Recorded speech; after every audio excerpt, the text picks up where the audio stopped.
Hello famille, bien ou quoi? C'est le fils du pays. Alors je vous demande d'aller tous vous abonner à la page Facebook Koburu TV Africa et à la chaîne YouTube Koburu TV Africa. Parce que vous savez, c'est la meilleure chaîne ici dans le septentrion. Et comme vous le savez tous, Koburu TV Africa, ce que dit l'image. On est ensemble. See you. Koburu TV Africa, ce qui dit l'image.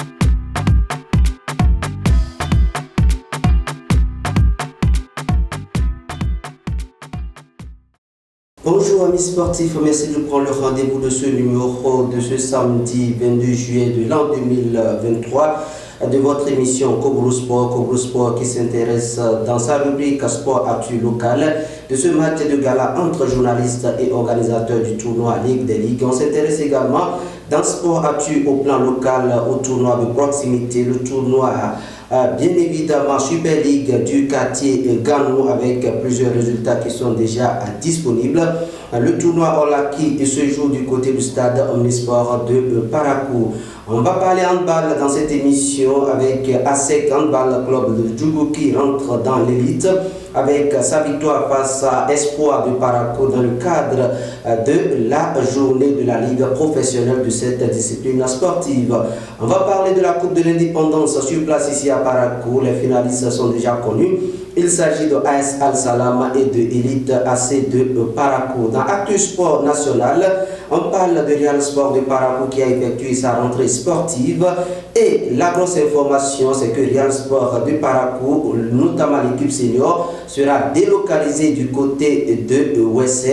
Le camp de base savait, les matchs vont se jouer du côté de Ouessé. On en parle avec son président qui est avec nous sur le plateau. Dans la rubrique Actu Sport National également, on parle des Guépards U20 du Bénin qui participent au tournoi UFOA B du côté de la Côte d'Ivoire. Le Bénin a été battu par la Côte d'Ivoire au tir au but, mais le Bénin jouera le match pour la 3e place face aux hyperviers locaux du Togo. Dans la rubrique Sport Actu International, on s'intéresse aux informations liées au transfert avec Neymar qui décide de rester au Paris Saint-Germain. Amis sportifs, restez confortablement devant vos postes téléviseurs pour suivre cette nouvelle information de votre émission Koburu Sport. Vidéo Leader, numérisez votre vie. Mesdames et messieurs, Koburu Sport reçoit pour vous le président de Real Sport de Parakou, René Tondé Yebadoko. Bonjour. Bonjour, cher ami Camerou. Avec vous, nous allons aborder plusieurs sujets relatifs au sport. On va parler de Real Sport de Parakou, mais avant, on parle de Actu Sport local.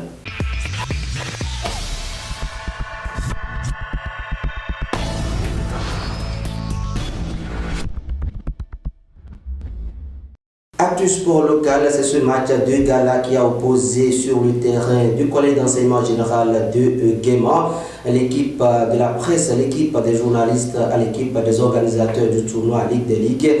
À l'arrivée, c'est l'équipe des organisateurs qui s'impose 1-0 face à l'équipe de la presse.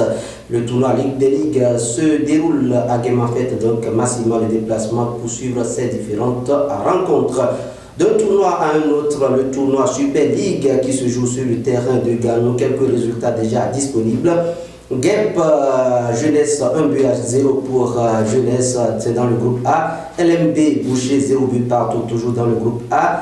Dans le groupe C, Sankouné Étincelle, forfait de Étincelle, donc victoire de Sankouné sur tapis vert.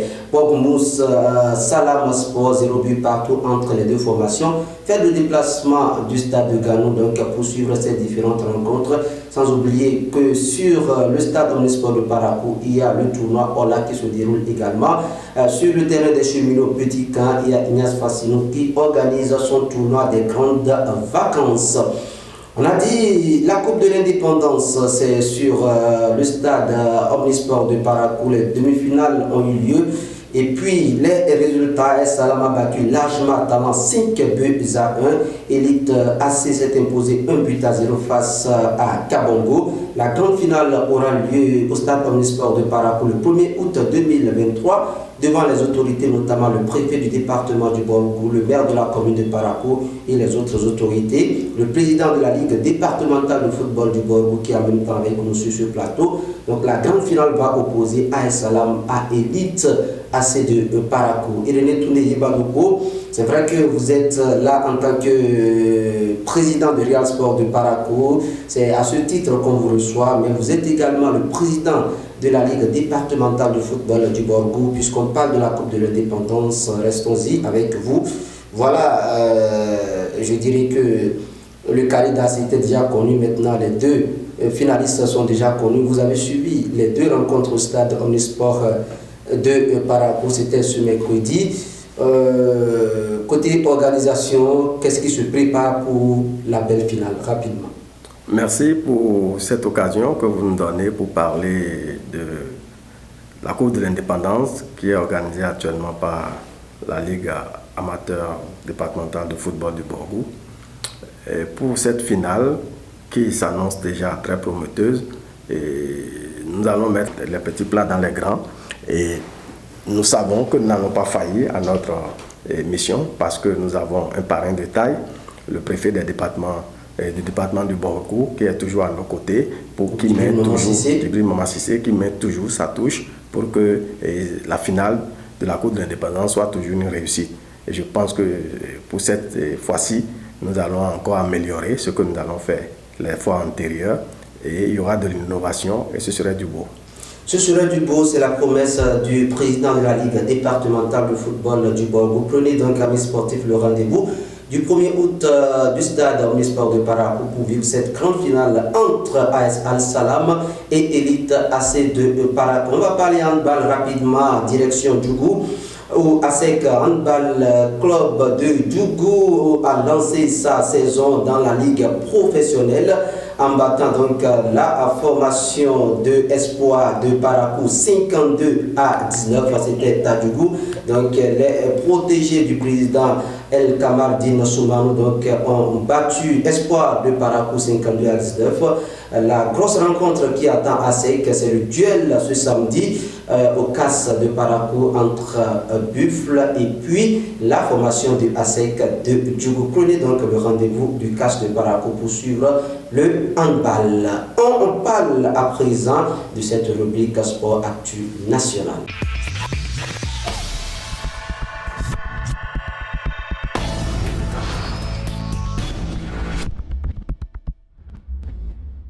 Dans la rubrique Sport Actu National, président Irénée Tourné Yibadouko, on parle du Real Sport de Parakou qui a effectué sa rentrée sportive. Real Sport de Parakou, une grosse décision a été prise, c'est que le club senior notamment est délocalisé. Est-ce que vous confirmez l'information et qu'est-ce qui va se passer concrètement?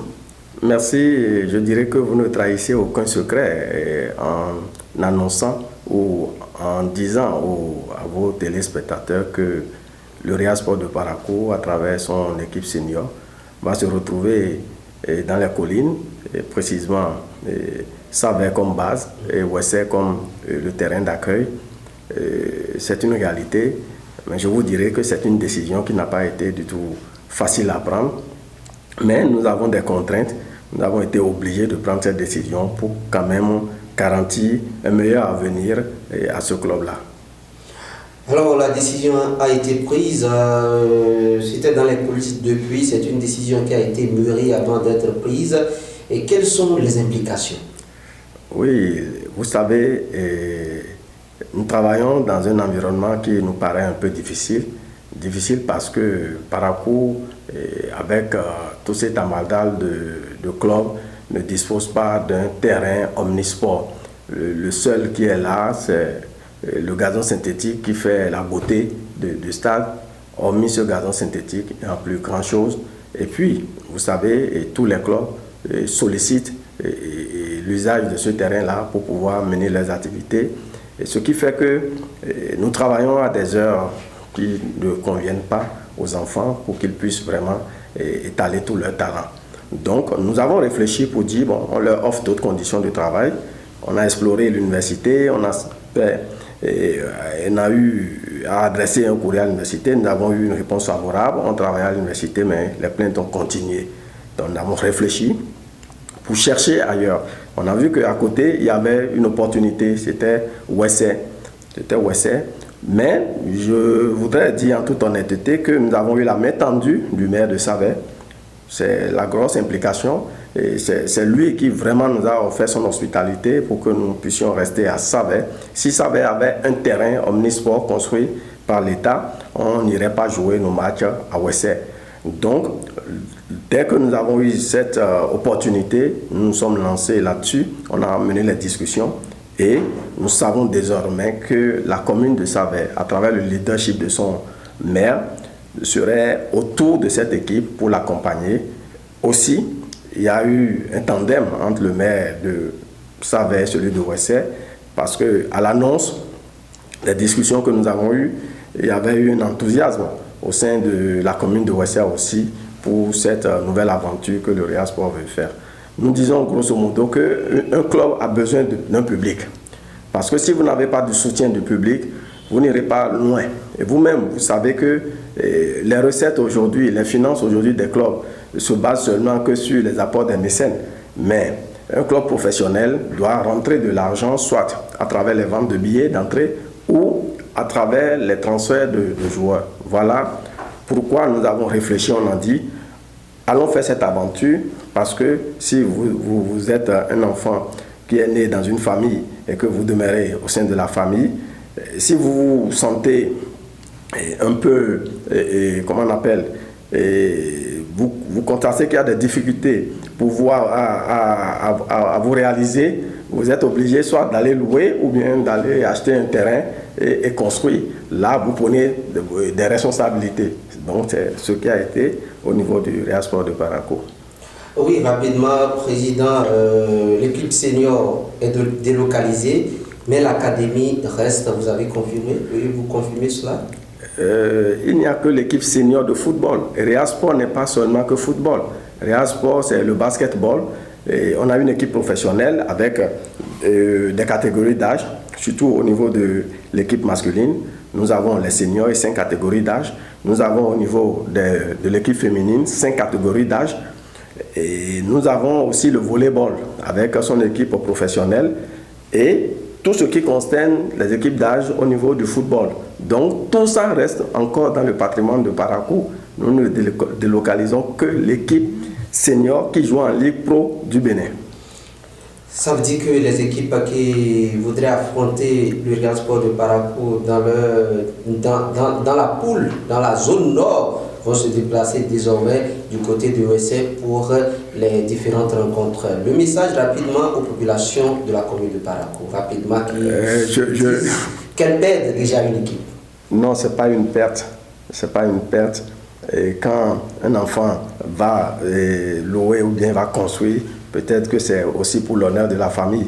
Et je pense que notre saison serait probablement dans la poule B ou dans la poule A. Rien n'est défini, mais donc je ne lancerai pas un appel aux équipes qui viendront jouer, qui viendront de la poule A. Si nous devons jouer dans la poule A, l'amitié continue, le fair play continue. Et si nous devons jouer dans la poule B, je dirais l'amitié continue, mais le fair play va prévaloir beaucoup plus. Parce qu'il n'y aura pas de cadeau à faire, parce que c'est des équipes que nous ne connaissons pas, on ne les a pas côtoyées, donc on prendra toutes nos dispositions pour ne pas décevoir ceux qui nous ont offert leur hospitalité pour que nous puissions être avec eux. Amis sportifs, vous l'avez compris, c'est confirmé, Réal Sport de Parakou est délocalisé du côté de Savè. Le camp de base est Savè, les matchs vont se jouer désormais du côté de Ouessé. Vous qui voulez voir Réal Sport de Parakou, vous allez parcourir quelques kilomètres de Parakou pour aller voir Réal Sport de Parakou jouer à Savè. Si vous voulez voir ces joueurs, allez du côté de Ouessé. Amis sportifs, nous allons continuer avec le tournoi UFOA B avec les hommes de Mathias Deguenon qui ont été battus au tir au but en demi-finale par la Côte d'Ivoire. Score final au terme du temps réglementaire 2 buts partout. Président Irénée Toundé Badoko, vous avez eu ce résultat-là au tir au but. Qu'est-ce que ça vous dit, même si le Bénin va jouer la petite finale rapidement? J'ai suivi ce match-là. Je l'ai suivi avec les liens que les gens envoyaient sur les réseaux sociaux. Et je vous avoue que j'ai été déçu. J'ai été déçu. D'abord, je vais féliciter l'encadrement technique qui n'a pas disposé de beaucoup de temps pour pouvoir faire ce travail qu'on a remarqué. La qualité technique y était, mais les enfants ont péché par leur maladresse parce que je sais que cet exercice-là a été fait, a répété même à plusieurs reprises parce que tout entraîneur qui va à une compétition et qui est à éliminatoire direct doit pouvoir toujours préparer ses joueurs à s'exercer aux séances de tir au but. Malheureusement, ils ont été très maladroits. Nous avons eu 2 occasions de prendre les devants, mais on n'a pas pu et malheureusement on a été puni au dernier tir. J'ai été déçu parce qu'il y avait de la place. Et figurez-vous qu'ils ont mené par 2 fois au score. Ils ont été rattrapés et c'est au tir au but qui s'incline. Il y avait de la place, on pouvait jouer cette finale. C'est un grand regret. C'est un grand regret. Il faut dire qu'avant d'affronter la Côte d'Ivoire, le Bénin avait battu le Togo 2-1. Et pour le match face à la Côte d'Ivoire, c'est David Tchitchao, le joueur de ASVO, l'association sportive de la vallée de Louémé, qui avait été appelé en sélection A, qui a été élu homme du match. On va parler également des Amazones U20 qui préparent les JO de Paris. Et ces Amazones ont battu la Guinée-Bissau 3 buts à 2 au stade de Général Mathieu Kérékou de Cotonou. Certainement là, c'est une satisfaction, président. Oui, une satisfaction et aussi des leçons à tirer parce que heureusement qu'elles ont eu à faire le break. S'il n'y avait pas le break, elles auraient été rattrapées aussi au score. On aurait parlé de 2-2 de tir au but. Mais j'avoue qu'il y a un travail formidable qui se fait au sein de cette équipe des Amazones. Disons globalement que le Bénin progresse dans son football et on peut compter sur ces dames-là pour les échéances prochaines. Alors, Président, pratiquement au thème de cette émission, le développement du football au Bénin, que pensez-vous de ce développement côté masculin, côté féminin? Ce que je pense, c'est que tout le peuple béninois dans son ensemble doit être patient et continuer à pérenniser les acquis que nous avons aujourd'hui et construire le futur de notre football sur ces acquis-là. Et nous y sommes déjà. La formation à la base, c'est ça qui projette le développement. Et si nous œuvrons à former les encadreurs, la formation des formateurs, pour qu'eux aussi puissent transmettre des connaissances idoines à nos poulains, je pense que si on ne triche pas, on y arrivera. Donnez-nous rendez-vous, si Dieu le veut, qu'il nous prête vie. Dans 5 ans, vous allez voir notre Bénin dans le domaine du football, que ce soit masculin que féminin. Président, vous parlez d'ailleurs de tricherie. Je crois qu'il n'y a pas de tricherie dans le football. Le football, ça se construit à la base. Il y a le tournoi U15 qui se déroule au stade omnisport du Paraco, piloté par la Fédération béninoise de football à travers la Ligue départementale de football que vous dirigez. J'ai vu vos garçons jouer au stade omnisport du Paraco. Je dis, la relève, ça passe par là. J'ai vu le capitaine de Real Sport du Paraco, un latéral droit, qui joue très bien, ma foi. D'ici 5 ans, 10 ans, c'est un joueur professionnel. Donc la tricherie, ça n'existe pas, mais il faut qu'on passe par la formation. Oui, il faut qu'on passe par la formation et donner la chance à ceux qu'on a formés.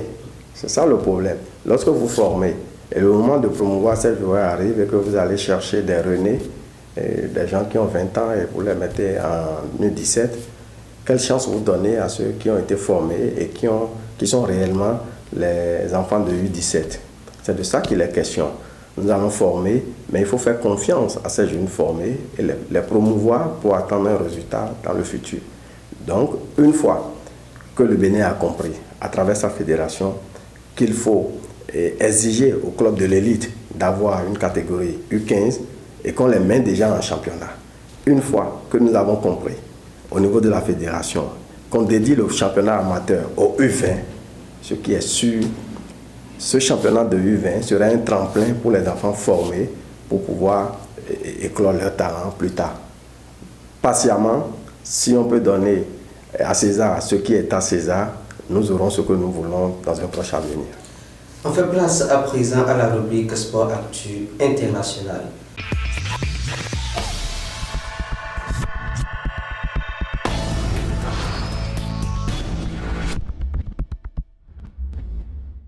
Dans Dans cette rubrique, retenue amis sportifs, que la Coupe du Monde féminine en Nouvelle-Zélande, bien évidemment, a déjà commencé.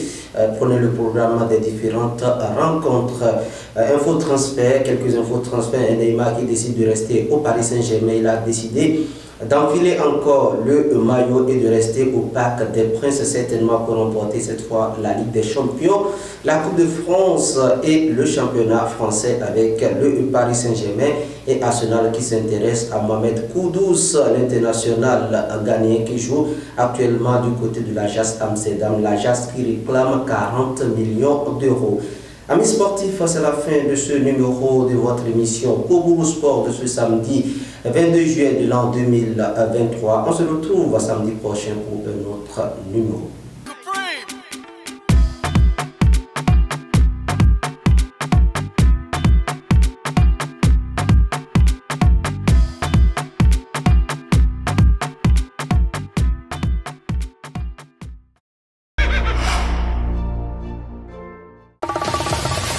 Vidéo Leader, numérisez votre vie.